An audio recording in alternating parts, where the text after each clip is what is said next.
Welcome back everybody, my name is Icon and we're on part 2 on our Let's Play Dungeon Crawl Stone Soup with our little Gargoyle monk. So in the last episode we were running around with this -3 flail, clearing the dungeon with puny equipment, and we got as a random god hap, which provided us with a nice ancestor. We took the hexer because I thought, as a melee setup, it's nice to have somebody on our side to debuff our enemies a little. We were down to, let's have a check, we were down to Dungeon 9, yeah, we met Urolcha, and I've decided to say no, I don't want to fight Urolcha yet, because I have no magic resistance on me at all, and yeah, that was too dangerous for my taste. So we are sitting on a few wands, a few teleportation scrolls, a little bit of this and that, but I'm not entirely happy with my equipment yet, but it should suffice. We are training some stuff. We can turn down shields pretty soon.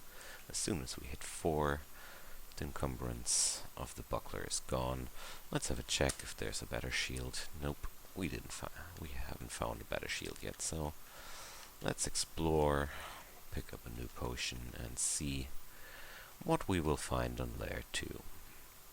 I'm pretty happy that I got my morning star now instead of the flail. This helps a lot by clearing out this area. And again, I'm wielding no branded weapon yet. We're facing this run with little resources on the equipment side. Everything takes terribly long to kill. And yeah, I think I gotta be very careful here,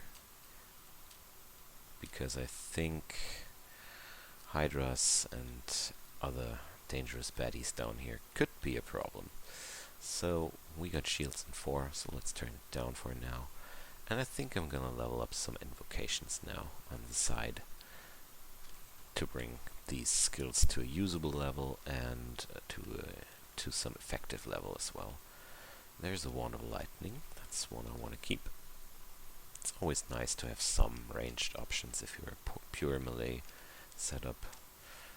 And the Phantom Mirror, I really like those. So we are level 12. I'm gonna go for more strength here. Our Hexa has got 1 more point of base damage, and it's 11 now. It's not bad, it's really not bad, considering my flail, my Morning Star has a base damage rating of 13. It's really okay. He is able to dish out a good portion of damage. So I have no remove curse on me, so I can't try out this new ring. And I won't try out new stuff without remove curse in this game anymore. This flail was a hard lesson. So there's a Wand of Confusion. Do I want to have it? No. I don't want to have it. Let's turn it off, because paralysis does the same job, only better. So there are some Naga, which means we will be having a snake pit in this run. I like the snake pit. Okay, there's a yuck bunch. We're gonna hide out in this kill hole and butcher them. Okay. So Celandrion died and respawned. Let's clear out the rest of the Naga. One of them is confused. Okay, there we go.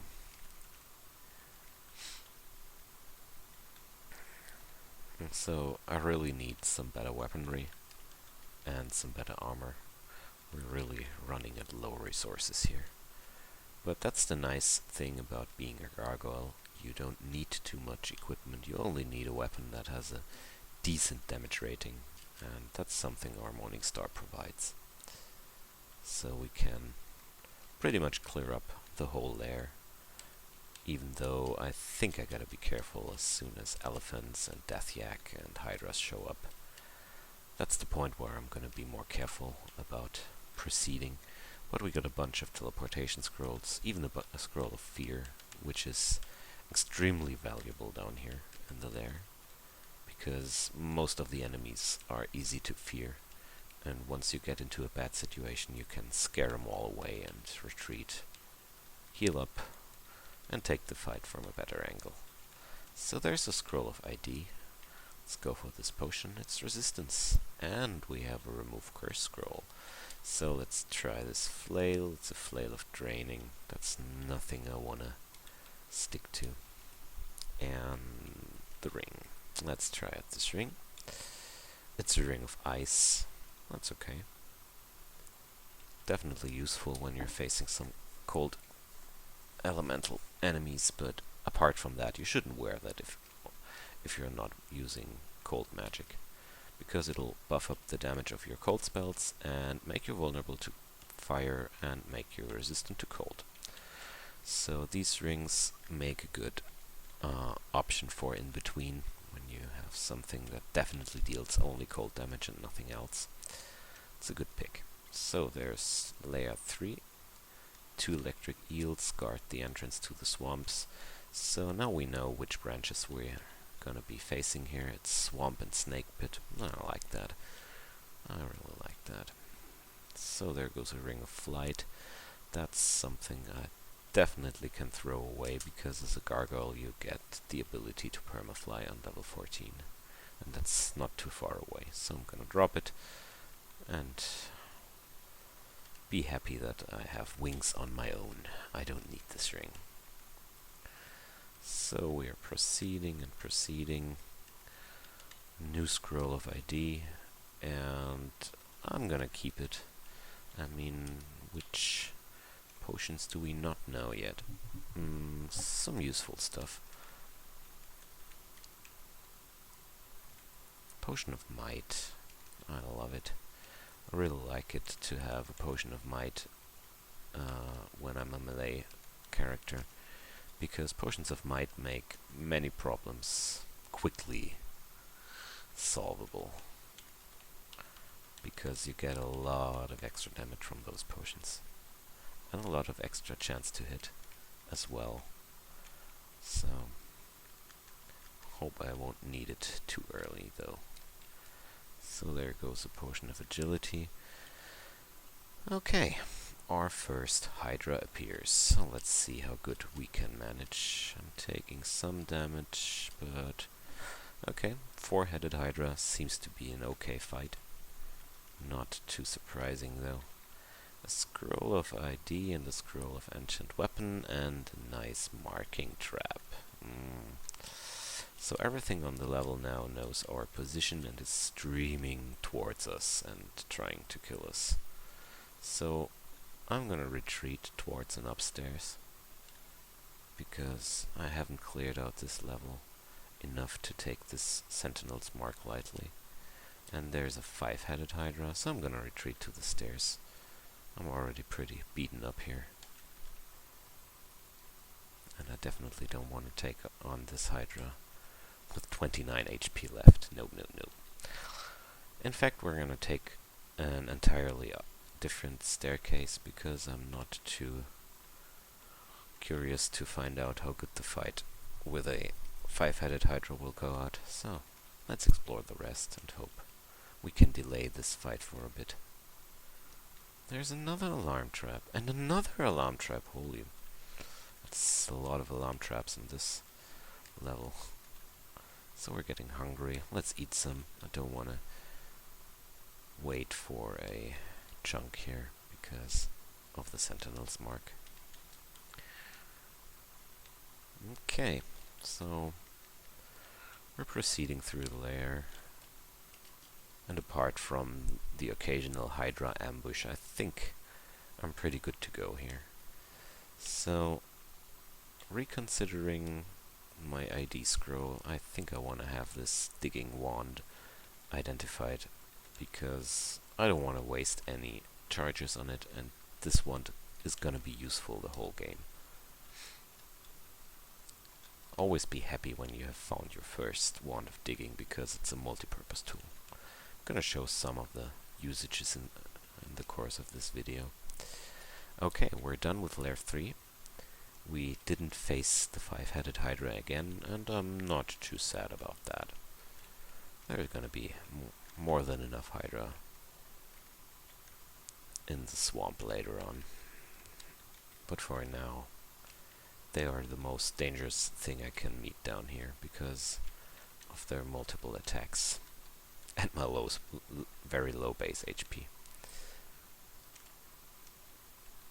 Some Kurari needles.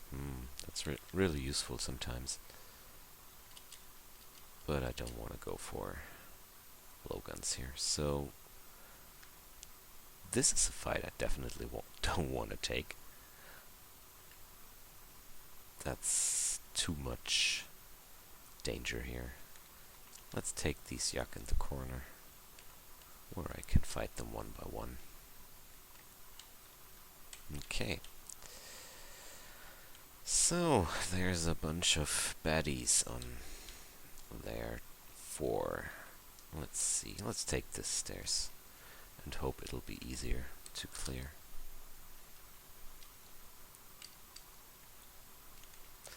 I didn't like the situation there because of the combination of a basilisk and a hydra. And being petrified while you're standing next to a hydra is really dangerous. And I wasn't able to kill off the spine frogs as well. So there comes the basilisk, and we're gonna take it upstairs, kill it there safely. Okay, and let's head back downstairs.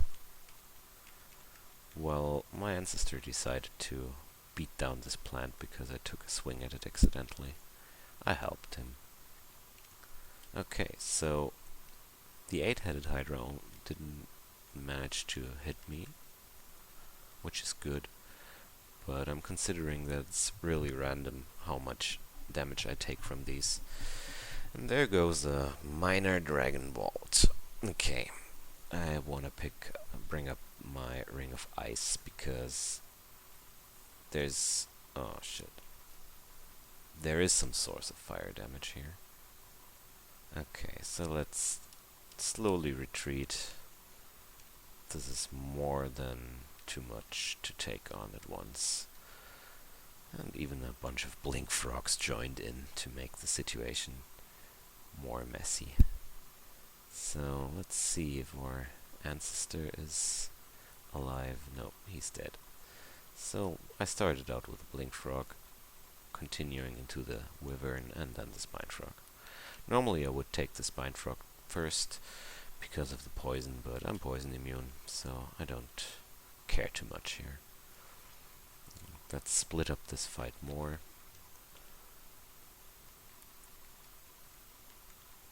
Okay. And back we go, and up we go. So, by dividing these guys, the fight gets a lot easier. Okay, another moccasin, but I don't want to take this staircase again. I think I don't feel too comfy with all these guys standing around the stairs. Okay, so the 5-headed Hydra was way more dangerous than the 8-headed. Interesting. But it's really a pure matter of luck how much damage they can bring in or not. That's why I keep respecting them for now. Okay, annoying blink frogs. And a mamba. Yeah, this is all taking too long. I'm not bringing up enough damage when I hit. That's the downside of having no good weapon. So let's see if there's any good weapon lying around. I could have a ruined demon trident, which could be really, really nice. I really think about buying some good items because I'm not too happy with this Morning Star. I already have it on my shopping list, and I think I'll give it a go, because maces and flails doesn't cross-train pole arms. It was wrong. It was axes. Ah, well, well, well. Nah, I'm not gonna go for it. So, let's see. Still no new spells, but we're level 13 now. I don't feel too comfy with swapping into a whole new weapon category when my maces and flails is already at 11.3. Would be a downgrade, even if the Demon Trident would be a lot stronger. Although the situation is not that much longer carryable with a +1 Morning Star. It's really no good equipment. Hope I find something better soon. So let's take it this way and that way.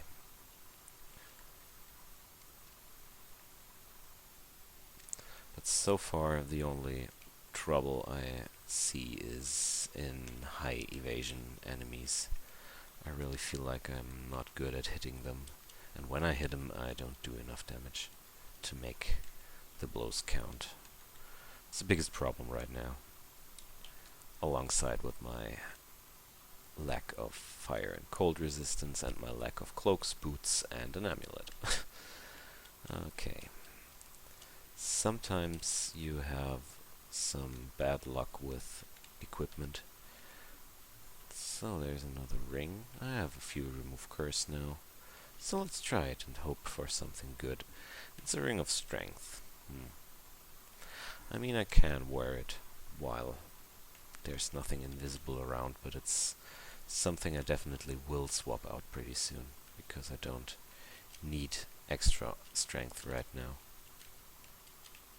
Would be interesting if I find a crystal plate armor or something like that. But right now, I don't need that much strength. Okay.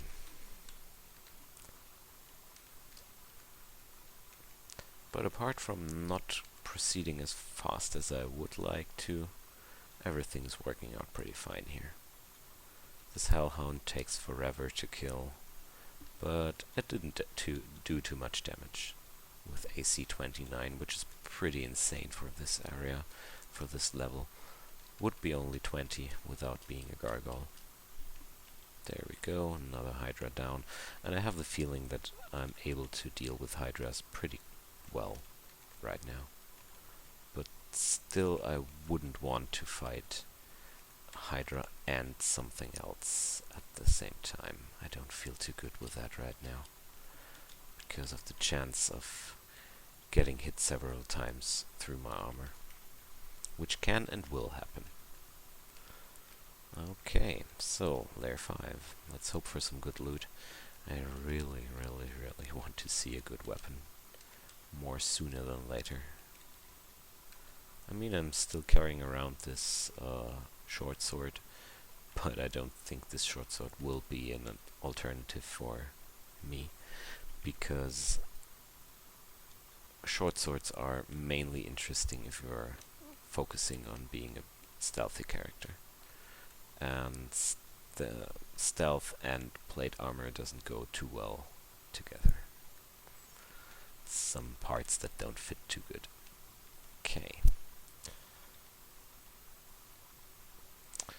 Also very, very important pretty soon will be some source of magic resistance, because this is not good, and there will be a lot of danger sources with paralysis and banishment and confusion, slowing, all the mean stuff. But I'm actually pretty happy that I'm that low on resources for this run, because it makes everything a bit more interesting, and everybody can have a good run if you hit into a +11 Evening Star Rendart with flaming and everything you need on Dungeon 3, which can happen. It's really, really random in this game. It's also a good portion of the fun for me. So there goes a new ring. Let's see what we found. It's a ring of resist corrosion. That's something useful I want to stick to. There's always nasty sources of corrosion in this game. Sooner or later, I want to have this type of item on every single character I play. Because you will meet dangerous enemies with corrosion. So we wasted our first scroll of summoning, as usual. A ring of protection from magic. Awesome. That's exactly something. That's exactly an item on my shopping list. Whoops. Wrong button. Okay, let's turn off the auto pickup on these rings. One is certainly enough. Okay. So, it's a start. It's not too much, but it's a start. Luckily, you don't need to have too much magic resistance in the lair. The only real issues considering magic resistance down here are basilisks, and that's pretty much about it. The basilisks are kind of like the only enemies which try to overcome your magic resistance in this branch. So if you're lacking magic resistance in the lair, it's no big deal as long as you respect the danger a basilisk can pose to you. Ooh, what do we have here? Twisted shortbow. Well, you can't wield those with a shield. Not gonna bother with it. At the end of the day, it's something nice I want to keep. Then I'm gonna be sad. So let's magic map layer 6 to see which ending we have. It's the ending with a lot of wild animals and deep troll shaman, if I'm seeing this correctly. It's okay. It's not too hard of an ending, and it also normally contains some loot at the end of this branch. Not every layer ending has guaranteed loot spawns, but I think this was one of the endings which has loot. We'll find out if we survive. Okay, so there's a first elephant pack, and things are working out better as I thought, but that's mainly our ancestors' job here, because he keeps them slowed and confused and really reduces the pressure by a lot. And that's exactly the kind of situation I didn't want to take, facing a bunch of other baddies and a Hydra. That's something I don't want to take, even if it's only a 4-headed. Okay, so we got the Hydra and back we go.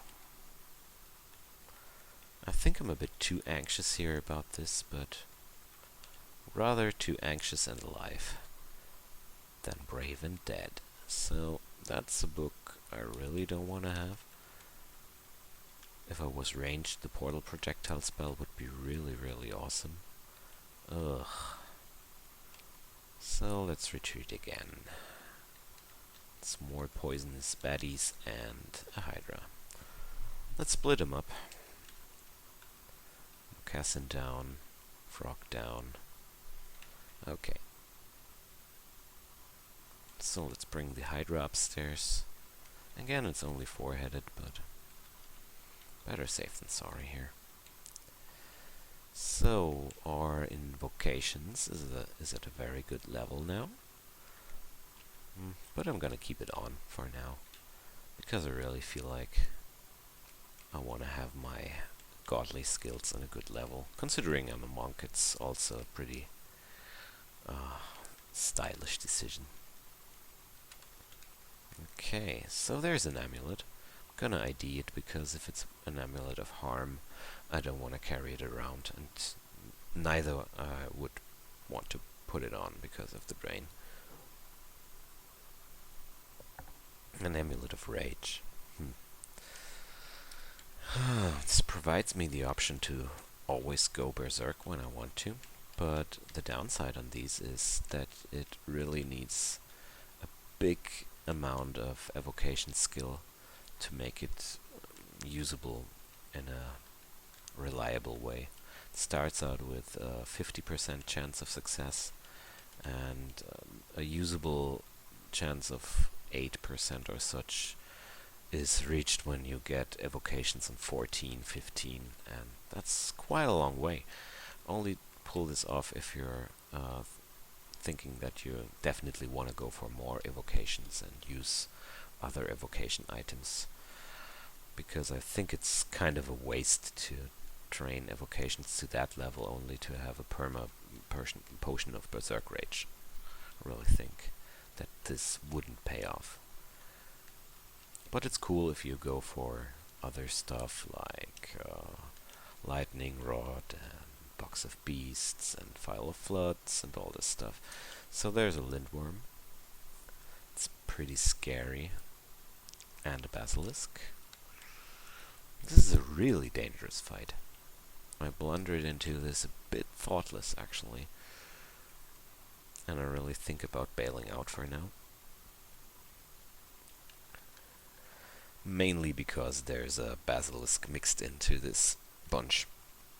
And again, he has only 11% chance to petrify me, but look at this Moccasin, how long I need to kill a simple water Moccasin. Nope, not cool. Let's split this up. Okay, I think I can take the fight with the Lindworm and the Frog without any problems. Okay, right I was. There's the Basilisk, and now I'm not too afraid anymore, and we have the ability to permanently fly now. This is pretty awesome. It's gonna be really handy when I have to clear the swamp, because water is not a problem anymore. Another really good plus side of being a gargoyle, permaflight is really a useful trait. Okay, so we're getting closer to the end of this branch.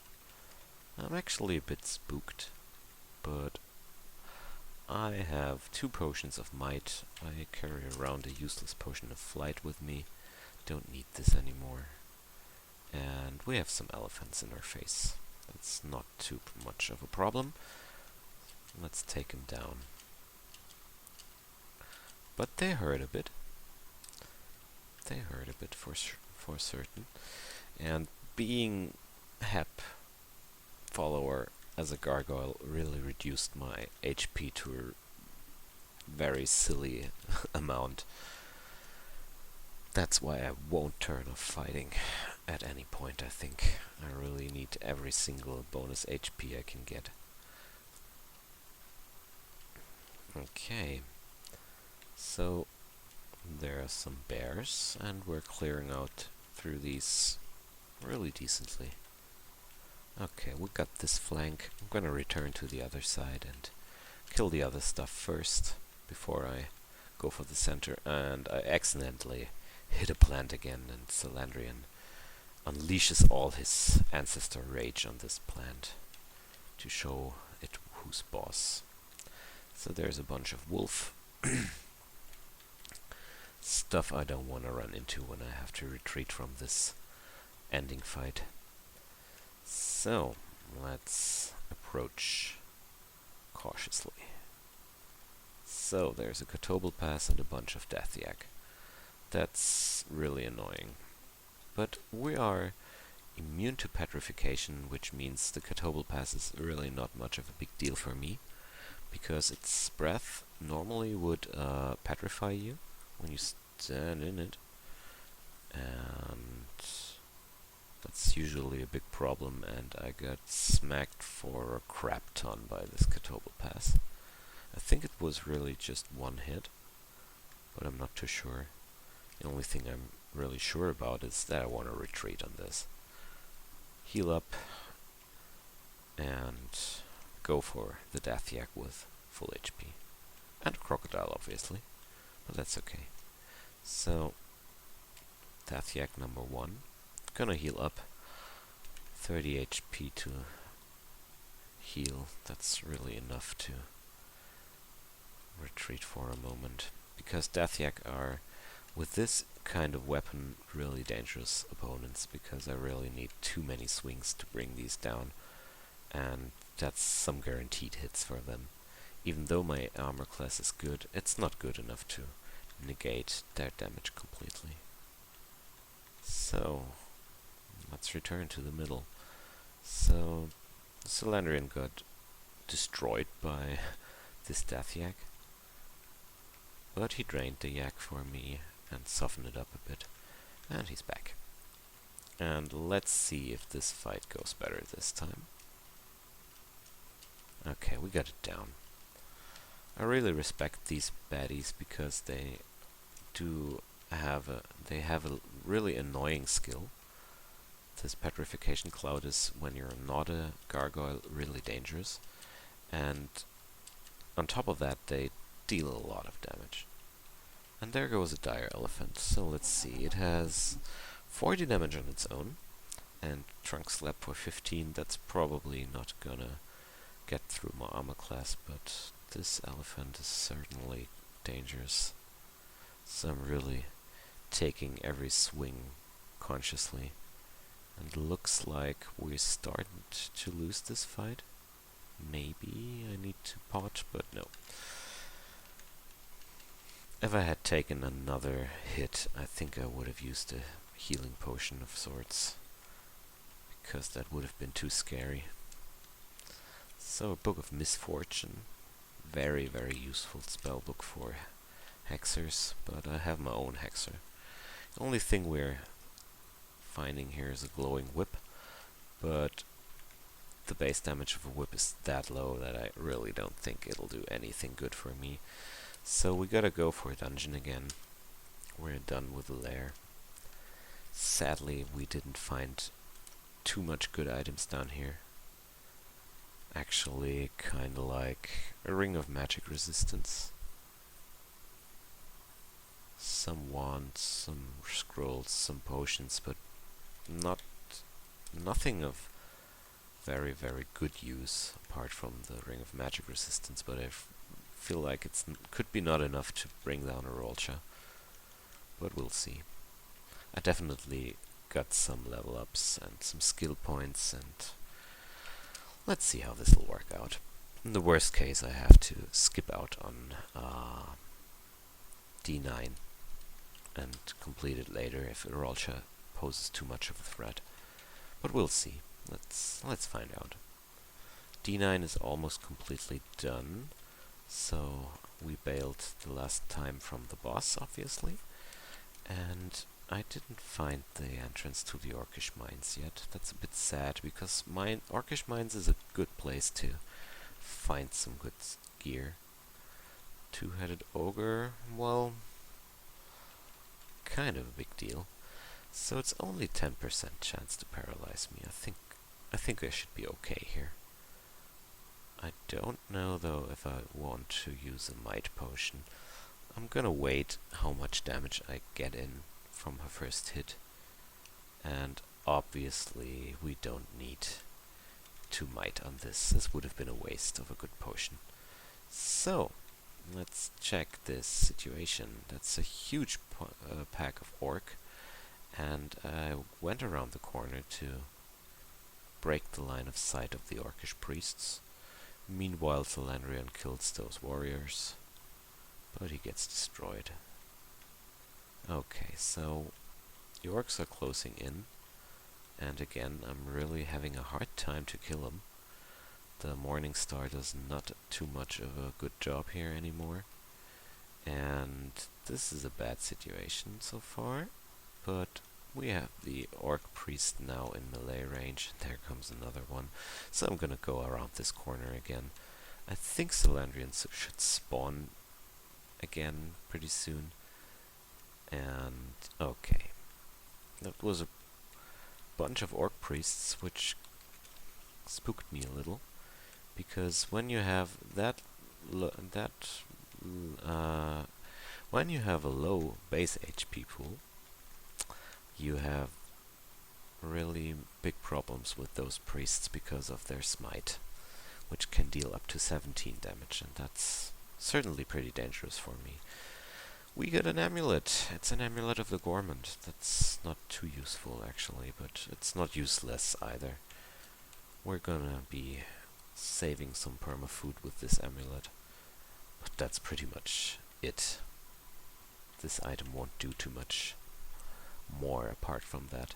Gormand amulets are more interesting if you're a spellcaster and put up a lot of spell hunger. Then these things do a really good job, but here we're auto-eating through all these chunks. And we found the Orcish Mines. Okay, so I won't go for Orcish Mines yet. I'll try what I find on D10 before I try the Orcish Mines, but it's nice because I can branch out into Orcish Mines if there's something on D10 that I really can't take yet. Then I have the option to take another branch and try to gear up there. So there's Snork and a bunch of yak. Definitely not a fight I want to take. Snork alone I could try, but not with this huge bunch of yak. So I think Celandrion died. Let's wait until he respawns. Still no new spells on him. He should learn Paralyze at some point, which will be very, very useful. In a later stage he will have Mass Confusion, and that's the point where the Hexer really does a lot of good jobs on the enemies. Okay, so we have this Manticore, which simply didn't want to die. And by now I really feel I need a better weapon. I really feel how much trouble I have killing all these enemies, and I really don't like it.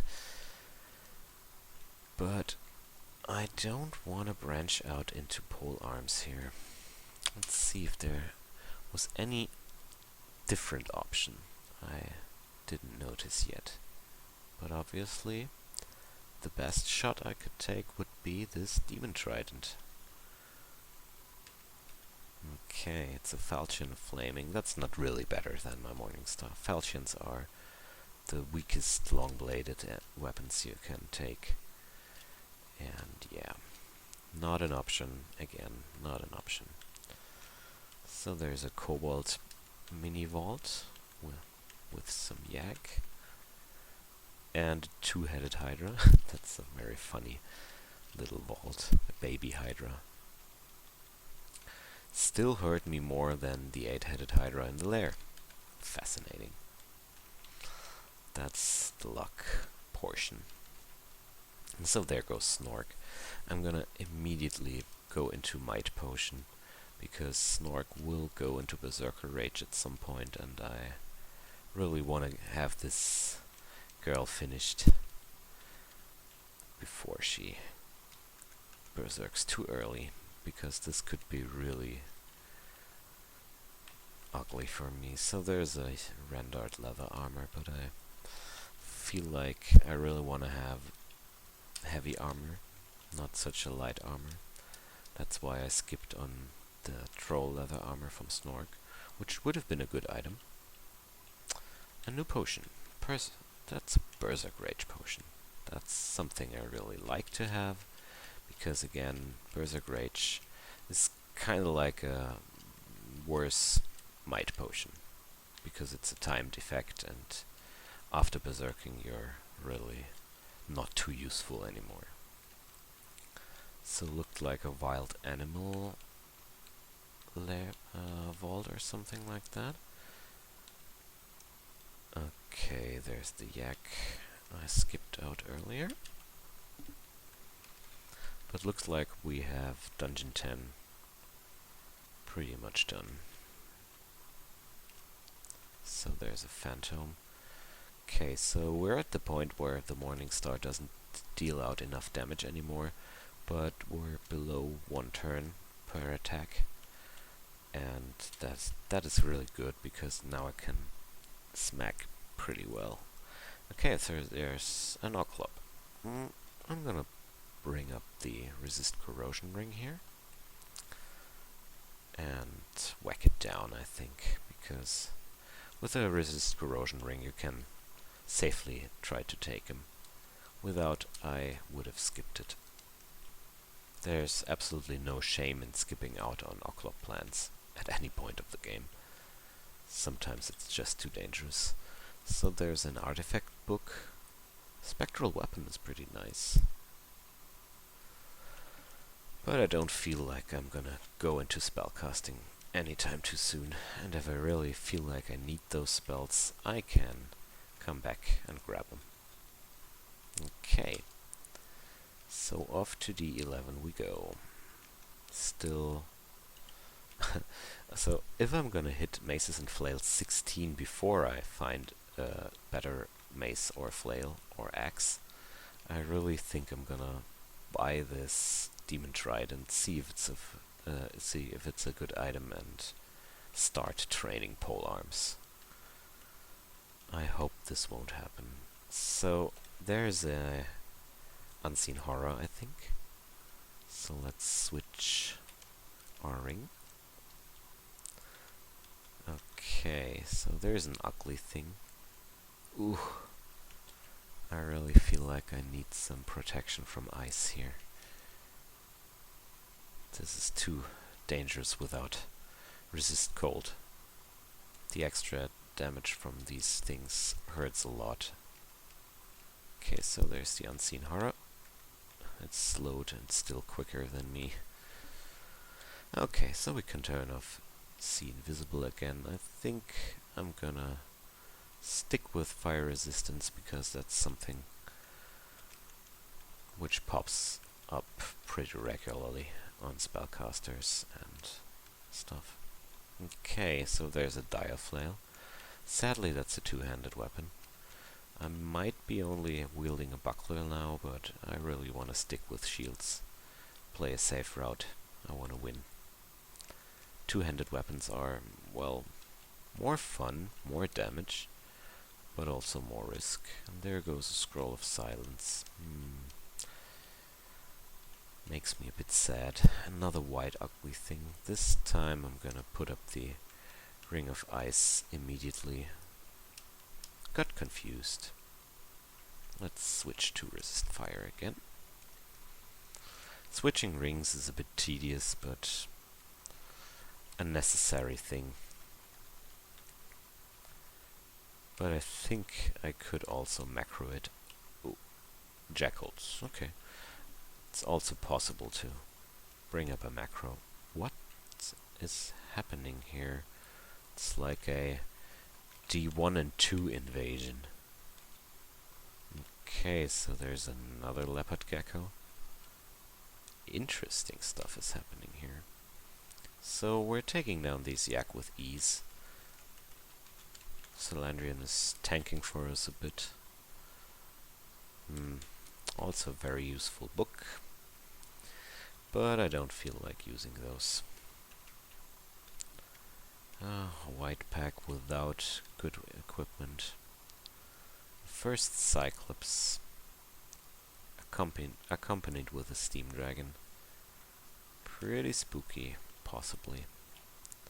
Took some damage, but not too much. Another ring. So let's see if it's the Ring of Slaying. It's a ring of magical power. No. That's nothing I want to keep. For spellcasters these can be useful, but not for me here. Okay, so we got D11 done. I think I'm gonna clear out D12 and then I'm gonna switch over to Orcish Mines. Maybe earlier. I could meet something that I can't kill yet. So this is an interesting fight. Most of these are pretty harmless though, so I'm gonna take it and focus on the Hydra, I think. Yeah. Hydras are getting more and more harmless, even though I'm not getting stronger in ways of damage dealing yet. So there's a new white pack, but only dire flails and short blades. Okay. So this is a really tough run in terms of equipment. My last game I recorded was way more plentiful with equipment. But it's okay. At least this way I can show you that with a Gargoyle you can even win even if you're unlucky with equipment and draw a lot of bad stuff and wield a bad weapon which is cursed.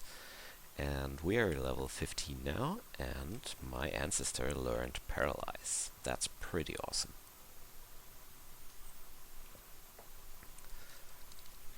So, looks like we're pretty much done with D12, and I think I'm reconsidering my decision here, and head over to D13 here, because this feels like I can certainly live through it. Okay, so there goes an ice vault on this level, and I don't have a magic mapping scroll on me, which is kinda sad. Okay. A lot of trouble here. Hungry Ghost. But with the Gormand Amulet, I didn't even fall too hungry. Pretty funny. Okay, so let's chop up some stuff. And I really want to try to bring the ice vault, because I think I can try it. I will retreat if I see that it's some really dangerous layout. Some layout that requires more than 1 pip of cold resistance. There are some options of this mini vault which are really dangerous. Talking of vaults, I think I found the entrance to the vaults here. I don't want to proceed here too much further. It's more than enough trouble to bring down this vault guard with an orc priest behind him, but well, I got lucky. He didn't even smite me once. But I really want to find this ice vault. There goes the magic mapping. At least we get some luck with scrolls. Okay. So that's quite a distance to take. But maybe I can dig closer to it. Okay, there's another Potion of Brilliance, Room of Curse. Let's grab these on the fly. And let's dig through here. And there goes an ice dragon. Holy. Wow. That was a grim mistake here from my side. I really need to bring up the Ring of Ice. And teleportation. And I think I want to heal wounds too. And take a few steps. Okay. This was way too scary for my taste. And whoops, that was really bad. Really bad. I need to heal here. So thanks. Let's retreat from here. I'm gonna pass out on this ice vault. I barely escaped with my life, and I think it's better to go for the Orcish Mines now. It's still dangerous down there, but I hope I'm gonna pick up some gear I need down there. Holy. You don't notice the distortion branch from time to time. Okay, I think I'll call this an episode for now. I'm gonna continue on the Orcish Mines on the next episode. Thanks for watching, and see you soon on the next episode with our crappy equipped Gargoyle monk. of Hep. Thanks for watching. See you soon, guys.